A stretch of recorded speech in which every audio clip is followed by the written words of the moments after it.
Hello mga boss, magbablog naman tayo dito ng mga available. At meron tayo ditong bago na Toyota Avanza mga bossing. Ayan, tapos yung mga available pa dyan na mga natira. So may mga nasold na tayo kagaya ng Toyota Veloz, wala na. Tapos yung Honda Mobilio natin.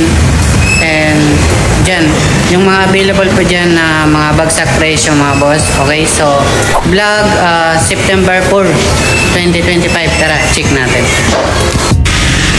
Okay guys, yan, para sa mga naghanap dyan ng mga second-hand car, so marami pa naman ditong available mga boss. So meron tayo ditong bago na 2019 model na Toyota Avanza. Ayan, para sa mga naghanap dyan ng kulay white na Toyota Avanza mga boss. Okay, so dito mga boss, marami pang pagpipilian. Kia Carnival, Toyota Fortuner, Ford Everest.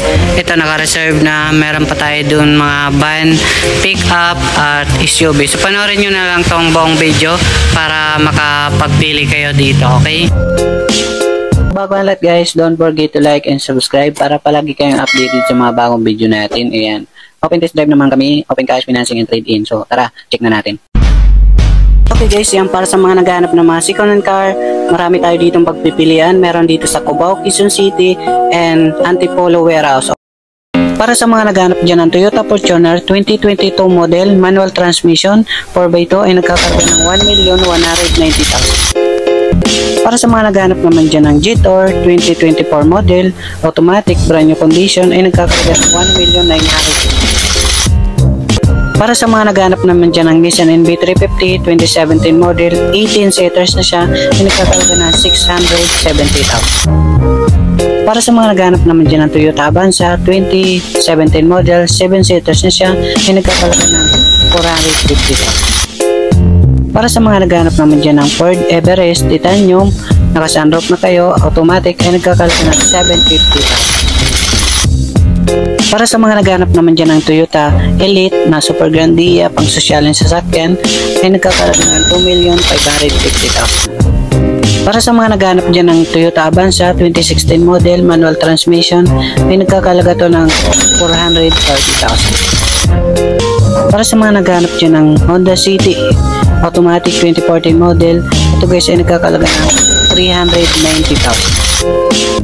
Para sa mga naghanap naman dyan ng Toyota Altis automatic 2019 model, nakamagsang siya, napakagsariwa, nagkakalaga ng 690,000. Para sa mga naghanap naman dyan ng Isuzu Travis 2023 model, yung manual diesel, nagkakalaga ng 960,000. Para sa mga naghanap naman dyan ng Hyundai Grand Starex BGT automatic diesel, ito ay nagkakalaga ng 820,000.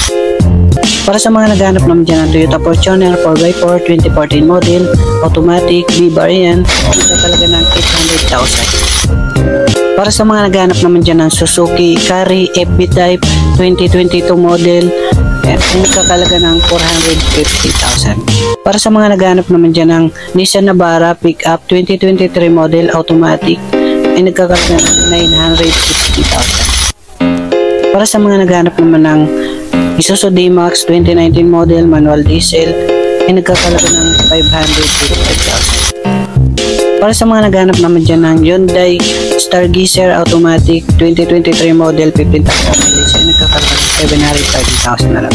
Para sa mga naghanap nyo ng Montero Sport 2023 model, manual diesel, ay nagkakalaga ng 980,000. Para sa mga naghanap naman ng Isuzu Travis 2022 model, manual, ito guys ay mura lang, ay nagkakalaga ng 860,000. Para sa mga naghanap naman dyan ng Ford Everest na 2018 model, manual transmission 4x2, ay nagkakalaga ng 650,000. Para sa mga naghanap naman dyan ng Kia Grand Carnival automatic transmission with push start, ay nagkakalaga ng 860,000.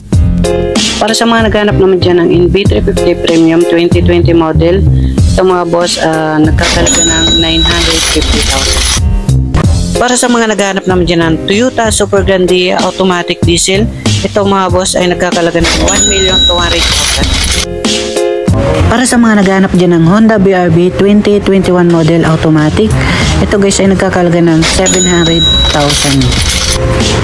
Para sa mga naghahanap naman dyan ng 2023 model na Toyota Hilux G manual 4x2 ay nagkakalaga ng 1,030,000. So kontakin nyo yung cellphone number natin guys. Yan yung FB natin, Marvin Colinares Flores. Tapos yung Globe Smart natin, tapos Globe, okay? Kontakin nyo lang yan. Yan, marami tayo dito pagpipilian. Dalawa naman yung warehouse natin. Thanks for watching.